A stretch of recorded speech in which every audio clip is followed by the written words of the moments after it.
इन पेड़ों को कई साल पहले जिन जिन ने भी लगाया है उनको शत शत नमन, उनको शत शत नमन। सुंदर सुंदर फलों के पेड़, गुलमोहर के पेड़, अमलतास के पेड़, जामुन के पेड़, चीकू के वो पेड़, वहाँ आग न लगाइए। कितनी बार मना किया, आई डोंट नो। ये जो आसपास घरों के हम रेजिडेंट्स होते हैं ना, जब वो ऐसे काम देखते हैं तो समझाते क्यों नहीं है भाई। वो 4th क्लास वर्कर है, उनका उनकी बुद्धि नहीं पता, उनको लॉजिक, उनको समझाओ, उनको काउंसलिंग करो तो पेड़ लगाए। वो सारे चीकू के पेड़ मेरे यहाँ पे 7-8 चीकू, अभी भी वो चीकू है, जल जाते हैं। सो जब ये आसपास जो घरों के ना देखते नहीं है, या देखते हुए भी कुछ नहीं बोलते, ये गलत है। फिर आप करते हो मेरा घर, मेरा दरवाज़ा, मेरा प्रांगण, my area, my gate, my property, my. अरे यार, नेचर ने ये कुछ दिया है, इसका भी ख्याल रख लो। ये भी आप ही की रिस्पॉन्सिबिलिटी है। जब आप कम्युनिटी में रहते हो ना, किसी कम्युनिटी मतलब हम ह्यूमंस की एक जगह होती है, एक एरिया होता है, उसको सोसाइटी कह लो, कम्युनिटी बोल दो, what ever you can say, गली बोलो, स्ट्रीट बोलो, जो मर्जी बोलो भाई, वोकैबुलरी जितनी मर्जी बनाओ।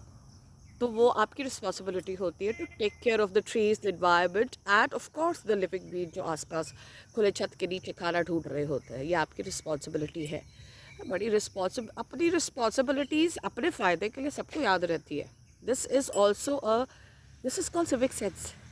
वो जो हेटर्स, क्योंकि हम तो इस फील्ड में ना, हमें तो पता है, वो जो हेटर्स जो कुछ नहीं करते, जिनको ज्ञान नहीं है, नॉलेज नहीं है, लेकिन वो बस हेट करना चाहते हैं, जेलसी करना चाहते हैं, गॉसिप करना चाहते हैं, और कंप्लेंट्स ग्रुप में चिक चिक चुक चुक, उनको आता पता कुछ नहीं है, बस वहाँ बैठे टाइप करते रहेंगे। उनको ग्राउंड लेवल पे नॉलेज पूछो तो ज़ीरो है, ज़ीरो है।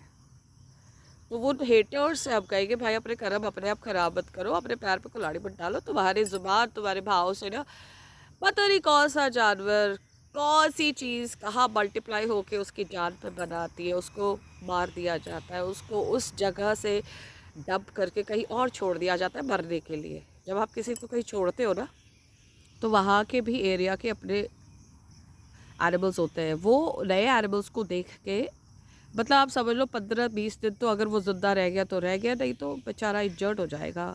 अब आप थोड़ी देर देखने जाओगे उसको कि वो इंजर्ड है, आप थोड़ी देर ट्रीटमेंट कराओगे अपने पैसों से, नहीं कराओगे। आपके घर से एक रोटी नहीं जाती, आप तो ऐसे काम मत करो। आपने बोला कहीं और मल्टीप्लाई होके कहीं और गया, जान पे बनाई किसी और की, तो वो सब कर्मों के घेरे में आते हैं। तो कर्म अगर आप समझते हो, आप परमपिता परमेश्वर, वाहे गुरु जी, वट एवर रब, जिसको भी आपकी छवि आती है, अगर आप उसको सच्चे दिल से समझने की कोशिश कर रहे हो ना, तो यही समझ है। वो कहता है you have to respect, take care of my creations, and this is all his creations, the earth, mother earth, और आपकी छोटी सी दुनिया जहाँ पे आप रहते हो। ख्याल रख लो यार। पेड़ आपसे क्या मांग रहे, रोटी मांग रहे, वो खुद ही खिल रहे पुर रहे, बट उसका ख्याल कैसे रखोगे, कोई उसको हार्म ना पहुँचाए, तो उसका ख्याल ऐसे रखा जाता है ना। आपके कम्युनिटी के एनिमल्स हैं, वो आपके घर रोटी मांगने थोड़े ना आ रहे। जहाँ रोटी मिल गई, किसी ने डाल दिया भले बात से, वो खा के वो जिंदा है।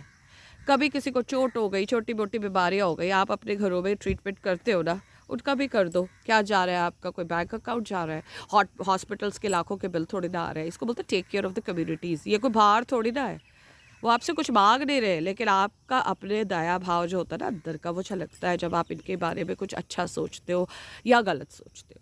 तो पेड़ आपसे क्या मांग रहे हो, खुद ही उग रहा है, बारहमासी मौसम उसको खुद ही मिट्टी से जुड़ा उग रहा है। आपका ध्यान रखना है कि कोई उसको हार्म ना करे, काटे ना बेफालतू में। अब समझो कितना ध्यान रखना होता है, कुछ भी ध्यान नहीं होता है। जितना आप अपना रखते हो ना, अपने बच्चों का, अपने मोह माया के जाल में फंसे हो ना, उनका ये कुछ नहीं मांगते आपसे, जस्ट प्रोटेक्शन मांगते हैं, प्यार मांगते हैं।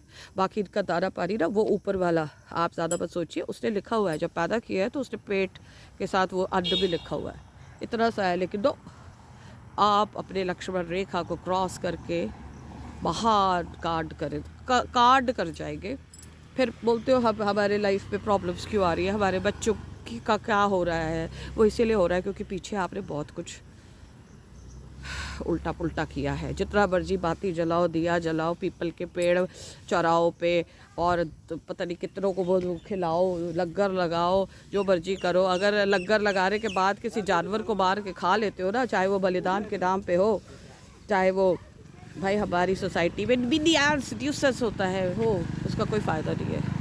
उस लंगर का ज़ीरो फ़ायदा है। अरे तुम्हारे भगवान जी तुम्हारे लंगरों से के भूखे नहीं है। He knows what you did last night.